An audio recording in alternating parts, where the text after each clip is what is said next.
Hello, good morning viewers, welcome to back my YouTube channel. आप सब कैसे? उम्मीद करती हूँ आप सब बहुत अच्छे होंगे और हमेशा ही ऐसे खुश रहिए। आज लेकर आई हूँ फिर से एक कमाल की वीडियो जो आपके बहुत सारे पैसों की बचत करेगी। सर्दियों से जुड़े हुए बहुत काम की यूजफुल टिप है। वीडियो को एंड तक देखिएगा। आप मेरे चैनल पे आ ही गए हैं तो चैनल को सब्सक्राइब कर लीजिएगा। हम महिलाएं किचन में डेली ही काम करती है। आपने देखा होगा इन बर्नर के बीच में काफी सारी जगह होती है। जैसे कि आप मेरे गैस स्टोव को देख सकते हैं, इसके बीच में ना काफी सारी स्पेस है। अब ये जो जगह होती है ना, गर्म होती है, तो इस गर्म जगह का हम यूज कर सकते हैं बेलन को सुखाने के लिए। विंटर सीजन में ये जो बेलन होती है बिल्कुल भी सूखती नहीं है। हम धो के रख देते हैं पर इसमें नमी बनी रहती है और जब रोटी बनाते हैं तो रोटी चिपकती है। यही जो टिप मैंने आपको बताया है, यही आप मानसून की सीजन में भी यूज कीजिएगा। दूसरा, हम जो पानी पीते हैं, स्पेशल जब हम किचन में काम करते हैं तो महिलाएं खुद पे ध्यान नहीं देती हैं। बीच बीच में हमें पानी पीते रहना चाहिए जितने हमारी बॉडी को रिक्वायरमेंट होती है। सर्दियों के मौसम में पानी बहुत ज्यादा ठंडा होता है, तो एक लोटा भर के या ग्लास भर के आप इस तरीके से गैस स्टोव के साइड में ये जो जगह है यहाँ पे रख सकते हैं। पानी जो है वो हल्का सा गर्म हो जाएगा जिसे आप आराम से पी सकती है। इसी के बीच में अभी भी काफी सारी जगह है। अगर आप इस तरीके से इस्तेमाल नहीं करना चाहते तो किचन डस्टर या कोई ऐसा कपड़ा जिसको नमी आपको हटानी है, जैसे ये मेरे बच्चे का जो मफलर है, मुझे अभी इसकी जो नमी है वो हटानी है क्योंकि काफी ज्यादा ठंडा है, अभी बच्चे को पहनाना है। पर यहाँ पर देखिए बीच में काफी ज्यादा गर्माहट होती है, इसी का मैं यूज करूंगी। ये जो मफलर है या कैप है मैं इसके बीच में रख दी हूँ।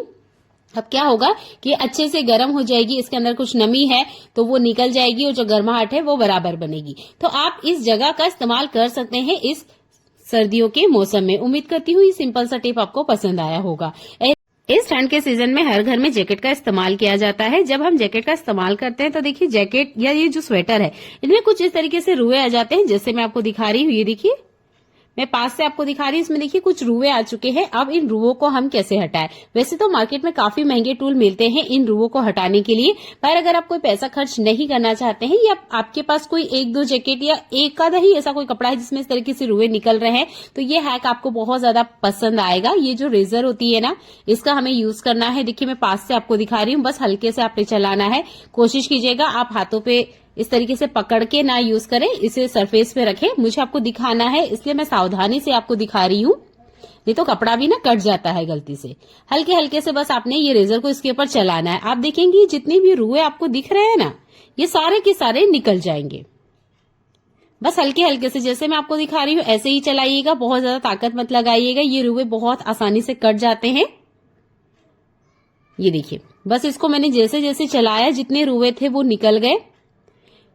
इस तरीके से आप ना घर बैठे बिना पैसा खर्च करे हुए ये यूज एंड थ्रो वाली ब्लेड का यूज करेंगे तो ज्यादा अच्छा है। जो ब्लेड होती है उससे कट लगने का डर रहता है कपड़े में, तो ये जो यूज एंड थ्रो वाली ब्लेड है इसका यूज करेंगे तो ज्यादा अच्छा रिजल्ट मिलेगा और आपके कपड़े को भी कोई नुकसान नहीं होगा।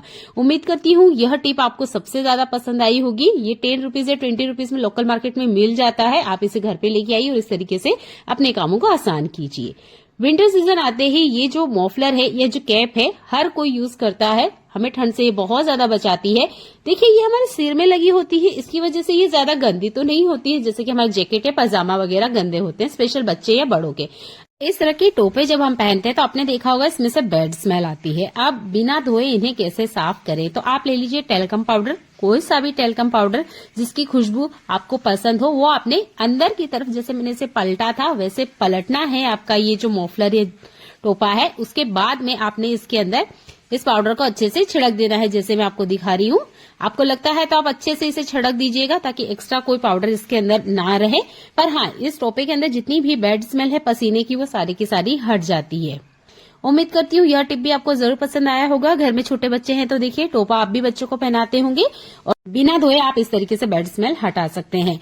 सर्दियों के मौसम में हम इस तरह के जैकेट भी पहनते हैं। बहुत बार इन जैकेट के ऊपर रिंकल्स आ जाते हैं या जो हमारी स्वेटर वगैरह होती है वो सिकुड़ जाती है, तो हमें इसे प्रेस करने का मन करता है। तो कभी भी डायरेक्ट प्रेस एक तो इसके ऊपर चलाना नहीं है, अगर आप चलाओगे तो देखिए ये खराब हो जाएगा। आप ले लीजिए न्यूज़पेपर या सिंपल कोई सा भी पेपर जो इंक ना छोड़ता हो गर्म होने पर। इस पेपर को रखना है, उसके बाद में आपने प्रेस करना है। आपके इस तरह के जो भी जैकेट वगैरह है ये बिल्कुल भी खराब नहीं होंगे। अगर आप डायरेक्ट ऐसे ही लगा दोगे तो देखिए प्रेस पे चिपक जाएगा और ये जो जैकेट है ये भी खराब हो जाएगा। सेम यही टिप आप इस तरह के टोपा वगैरह या जो स्वेटर है उनके ऊपर भी अप्लाई कीजिएगा, क्योंकि जब हम डायरेक्ट जो प्रेस है स्वेटर या इस तरह के टोपे वगैरह पे अप्लाई करते हैं तो उसकी जो लास्टिक होती है वो ढीली हो जाती है या जो ऊन है वो फैल जाता है। तो बनी बात है जब गर्म होगा तो ऊन फैलता ही है। अगर आपको प्रेस करना है या इसकी नमी हटाना है, गीला है, जल्दीबाजी में आपको पहनना है तो आप पेपर का इस्तेमाल करें, उसके बाद ही प्रेस करें, बिना इसके ना करें। आपका जो भी जैकेट है, स्वेटर है वो खराब हो जाएंगे और जो गर्माहट है वो भी नहीं देंगे। अभी आपने मॉफलर धोया है या टोपा वगैरह धोया है और आपने उसे सुखाना है, हम ड्रायर में कितना भी इन्हें घुमा ले पर इसके अंदर जो नमी होती है वो नहीं जाती है। तो उसके लिए आप इस प्रेस का इस्तेमाल करें और प्रेस जब यूज कर रहे हैं तो पेपर का भी जरूर इस्तेमाल करें। ऐसा ही कमाल का यूजफुल हैक मेरा केची से जुड़ा हुआ है। जो लोग सिलाई वगैरह करते हैं उनके पास मशीन का तेल बहुत आसानी से मिल जाएगा, पर मेरी तरीके से भी कुछ होते हैं जो सिलाई वगैरह बिल्कुल नहीं करते हैं पर केची का तो इस्तेमाल हर घर में होता ही है। तो आप ना सरसों का तेल लीजिएगा। सरसों का जो तेल होता है वो अच्छे से एक तो जंग हटा देता है, दूसरा ये ठंड में बिल्कुल नहीं जमता है। आपका जो केची वगैरह है वो चल नहीं रहा है या इस तरीके से जंग पकड़ने लग गया है, जब हम इन्हें लॉन्ग टाइम इस्तेमाल नहीं करते हैं तो आपने देखा होगा ये केची बिल्कुल भी फ्री नहीं होती है। जैसे हम इसे इस तरीके से चलाते हैं, जिससे मैं आपको दिखा रही हूँ, यहाँ पे ना हल्का सा हमें कड़ापन महसूस होता है या हार्डनेस महसूस होती है कि हाँ भाई कुछ फंसा हुआ है या ये ठीक से काम नहीं कर रही है। तब आप सरसों के तेल का इस्तेमाल करें, इस तरीके से डालिए जैसे मैं आपको दिखा रही हूँ। और जितना हो सके केची कुछ इस तरीके से होनी चाहिए कि आप जैसे ही चलाएं ये आपको बिल्कुल भी तकलीफ ना दे और ये एकदम फ्री होनी चाहिए। ये देखिए मैं आपको छोड़ के दिखा रही हूँ। इस तरीके से आपकी केची अगर फ्री है या एक हाथ से ही कुछ इस तरीके से ये हिल रही है तो आपकी केची बढ़िया है, कोई दिक्कत नहीं है। केची हमेशा इस तरीके से ही होनी चाहिए। अगर इसमें थोड़ा सा भी कड़कपन आ रहा है या चलाने में आपको कड़क लग रही है तो इसमें सरसों का तेल डालते रहिएगा और कपड़े से वाइप कर दीजिएगा। अब केची तो हम इस्तेमाल कर रहे हैं, बहुत बार ऐसा होता है कि केची की जो धार है वो गिर जाती है। जैसे मैं आपको ये छोटी वाली केची दिखा रही हूँ, ये लोकल मार्केट से मैंने ली थी, मात्र 20 रुपए की है। अगर मैं इसका धार लगाने जाती हूँ तो कम से कम 30 से 40 रुपए लगेंगे, यानी कि जितनी की केची नहीं है उससे ज्यादा मुझे धार लगाने में पैसा लगाना है। तो देखिए ये सब करने की जरूरत नहीं है। पैसों की थोड़ी सी बचत अगर आप करना चाहते हैं तो यूज कीजिए एल्यूमिनियम फॉइल पेपर का। आप ऑनलाइन या ऑफलाइन खाना ऑर्डर करते होंगे तो उसके साथ ही एल्यूमिनियम फॉइल पेपर जरूर आता होगा। बचे हुए टुकड़े का आप इस्तेमाल करें, इस तरीके से आप केची चला दें। अगर आप एल्यूमिनियम फॉइल पेपर का बिल्कुल इस्तेमाल नहीं करते तो जो हमारे दवाई के पेपर होते हैं उसका भी आप यूज कर सकते हैं। जैसे मैं आपको छोटे छोटे टुकड़े कट करके दिखा रही हूँ एल्यूमिनियम फॉइल पेपर के, ऐसे ही आपने छोटे छोटे एल्यूमिनियम फॉइल पेपर के टुकड़े करने हैं और आप देखेंगे कि आपकी जो केची की धार है बहुत बढ़िया से लग गई है। घर बैठे कोई पैसा खर्च भी नहीं करना पड़ा है। ये भी एक बहुत काम का टिप है। आपने भी देखा कि मैंने काफी सारे यहाँ पर टुकड़े किए हैं पर मैं इनको भी वेस्ट नहीं करूंगी, इनका भी रीयूज करूंगी। आप एल्यूमिनियम फॉइल पेपर को इस्तेमाल कर लें, उसके बाद में बॉल बना के रख लीजिएगा जैसे मैं आपको दिखा रही हूँ। ये देखिए छोटे छोटे टुकड़े हैं इसलिए मैं बड़े टुकड़े के अंदर डाल रही हूँ। जब भी यूज हो जाए एल्यूमिनियम फॉइल पेपर का तो इसके टुकड़े को डस्टबिन में फेंकने की बजाय आप इस तरीके से बॉल बना के रख लीजिएगा। अगर ये गंदे नहीं है तब तो आप इसे दाल वगैरह में डाल सकते हैं, पर अगर ये गंदे हैं तो आप इस तरीके से इस्तेमाल कर सकते हैं। कोई सा भी एल्यूमिनियम बर्तन जो कि गंदा है उसमें थोड़ा सा टूथपेस्ट लेना है, हल्का सा पानी लेना है। अगर ये बहुत ज्यादा गंदा है तो आप पानी की बजाय विनेगर लीजिएगा। और ये जो बॉल बना के हमने रेडी की है ना, इससे हमें क्लीनिंग करनी है। यहाँ पे जूना यूज नहीं करना है, स्क्रबर यूज नहीं करना है। आपने ये जो बॉल बना के रेडी की है इसका यूज करना है। आपके सामने ही मैं दिखाऊंगी, जो कढ़ाई आपको साफ दिख रही थी उसमें से कितनी सारी गंदगी बाहर निकल के आई है, क्योंकि हमारा टूथपेस्ट भी व्हाइट था, पानी भी क्लीन था और जो हमारा एल्यूमिनियम फॉइल पेपर था वो भी साफ था। उसके बावजूद भी आप देखेंगे कि इस कढ़ाई के अंदर से कितनी सारी गंदगी निकल रही है। अगर एल्यूमिनियम की कढ़ाई धोने के बाद भी क्लीन नहीं हो रही है, बहुत सारे दाग धब्बे हैं या पीले पीले निशान हो रहे हैं कढ़ाई के अंदर, तब तो आप ये टिप हफ्ते में 2 बार जरूर अप्लाई करके देखिएगा। आपका जो बर्तन है बिल्कुल नया सा चमक जाएगा। कोई कहेगा नहीं कि आप इस बर्तन को डेली इस्तेमाल करते हैं। देखिए आपके सामने ही मैं इसे क्लीन करके दिखा रही हूँ, काफी सारी गंदगी निकल के बाहर आई है ना। ये बर्तन साफ करने का बहुत आसान सा तरीका है। स्पेशली जो एल्यूमिनियम के बर्तन होते हैं इन्हें आप इन्हीं ट्रिक से क्लीन करें। ये देखिए कितनी सारी गंदगी इसमें से बाहर निकल के आई है। उम्मीद करती हूँ आज की ये छोटे छोटे टिप आपको पसंद आए होंगे। प्लीज आपको कोई भी टिप पसंद आता है तो कमेंट करके बताइएगा। वीडियो को लाइक जरूर किया कीजिए और आप मेरे चैनल पे आ ही गए हैं तो चैनल को सब्सक्राइब कर लीजिएगा। ऐसी काम की वीडियो मैं आपके लिए लेकर आती रहती हूँ जो आपकी घर और किचन की लाइफ को आसान बनाती है, बिना पैसा खर्च करे हुए। जिन काम को करने में हमें काफी टाइम लग जाता है वो काम मिनटों में हो जाते हैं। देख सकते हैं कितनी सारी गंदगी बाहर निकल के आई है। थोड़ा सा पानी डाल के मैं आपको दिखा रही हूँ। ये देखिए एक साफ कढ़ाई में से कितनी सारी गंदगी बाहर निकल के आई है। अब इस कढ़ाई को क्लीन करने की मैं बात दिखा रही हूँ। ये देखिए बहुत अच्छे से बढ़िया से ये चमक गई है। देखिए हमारे किचन में, वॉशरूम में बहुत सारे ऐसे बर्तन यूज किए जाते हैं जो कंटिन्यू पानी से टच होते हैं। जैसे कि पानी का एक मग्गा बता रही हूँ आपको, 2 मग्गे मैं आपको दिखा रही हूँ। एक मग्गा जिसका हैंडल टूटा हुआ है वो बहुत ज्यादा गंदा है, काफी ज्यादा उसमें पानी के दाग हुए हैं। तो इसे क्लीन करना ना एक बहुत बड़ी सरदर्दी हो जाती है। और जब हम कंटिन्यू बर्तन को यूज करते हैं, देखिए वो गंदे होते ही हैं। बिल्कुल नया सा चमका के मैं आपको बताऊंगी। आपने लेना है हार्पिक। अगर रेड वाला हार्पिक आप यूज करते हैं तो उसका भी यूज कर सकते हैं, पर मेरे हिसाब से ये जो ब्लू वाला होता है बहुत बढ़िया से काम करता है। आपने इस तरीके से अप्लाई करना है जैसे मैं आपको दिखा रही हूँ।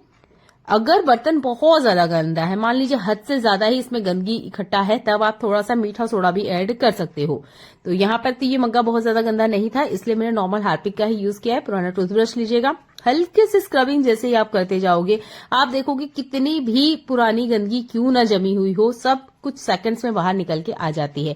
तो ये जो प्लास्टिक के सरफेस या प्लास्टिक का जुड़ा जो भी बर्तन है, पानी के दाग की वजह से बहुत ज्यादा गंदा हो चुका है। ज्यादातर ऐसा होता ही है कि जब हम बर्तनों को कंटिन्यू यूज करते हैं वॉशरूम में, तो ये बहुत ज्यादा गंदे हो जाते हैं। हफ्ते के एंड में या 15 दिन के गैप में आपने यह काम भी करते रहना है। मग्गे के बाहर वाला हिस्सा मैं आपको दिखा देती हूँ। ये देखिए, ये भी बहुत ज्यादा गंदा है। थोड़ा सा हार्पिक में ही आपको लगा के बता रही हूँ, इसमें थोड़ा सा और लगेगा ताकि जो गंदगी है बहुत आसानी से निकल जाए। तो मुझे तो ये तरीका सबसे बेस्ट लगता है। वॉशरूम में या टॉयलेट में भी जो आप बर्तन यूज करते हैं, या जो पानी के मग्गे वगैरह, बाल्टी वगैरह आप यूज करते हो, कंटिन्यू जब आप यूज करते हो, तो आपने देखा होगा उस पे सर्फ साबुन के व्हाइट से दाग आ जाते हैं। तो वो देखने में बिल्कुल भी अच्छे नहीं लगते हैं। हम तो कंटिन्यू उन्हें यूज करते हैं तो हमें ज्यादा फर्क नहीं पड़ता है, पर जब कोई गेस्ट वगैरह हमारे घर में आता है तो उन्हें ये चीज देखने में बहुत बुरी लग सकती है। हो सकता है वो यूज भी ना करे और घिन भी करे, क्योंकि इन चीजों को साफ जितना आप रखोगे आपकी सेहत के लिए फायदेमंद होगा। अगर ये गंदे रहेंगे तो ये हमारी सेहत को धीरे धीरे करके नुकसान करते हैं। हार्पिक का बराबर यूज कर सकते हैं। अगर आपको लगता है कि हार्पिक नहीं यूज करना चाहिए तो आप बिल्कुल अवॉइड कर सकते हो। आप चाहें तो यहाँ जैसे कि मैंने आपको बताया शैम्पू, आप उसका भी यूज कर सकते हो। हार्पिक अच्छे से क्लीनिंग का काम करता है, इसलिए मैं हार्पिक का यूज करके बता रही हूँ। क्योंकि पानी के दाग आपने भी देखे होंगे बहुत आसानी से तो बिल्कुल नहीं निकलते हैं। अगर आप हार्पिक नहीं यूज करना चाहते तो आप यहाँ पर येलो वाला जो एसिड होता है, जो कि हम लेटरिन के अंदर यूज करते हैं, उसका भी आप यूज कर सकते हो। वो बहुत ज्यादा रिस्की होता है, इसलिए मैं कभी उसका यूज करना नहीं बताती हूँ। पर अगर आपको यूज करना ही है तो आप वो वाले एसिड का भी यूज कर सकते हैं। उससे भी जो पानी के दाग हैं बहुत अच्छे से क्लीन हो जाते हैं। बस स्टील पे उसका इस्तेमाल मत कीजिएगा, और ना ही आपने हार्पिक का स्टील पे इस्तेमाल करना है। रिजल्ट आपके सामने है। मग्गे में आप फर्क करके नहीं बता सकते कि कौन सा मग्गा गंदा था, फिर भी मैं आपको बता देती हूँ। ये जो हैंडल टूटा हुआ मग्गा था ये गंदा था, और जिसे मैंने अभी बिल्कुल अच्छे से क्लीन करके आपको दिखाया है।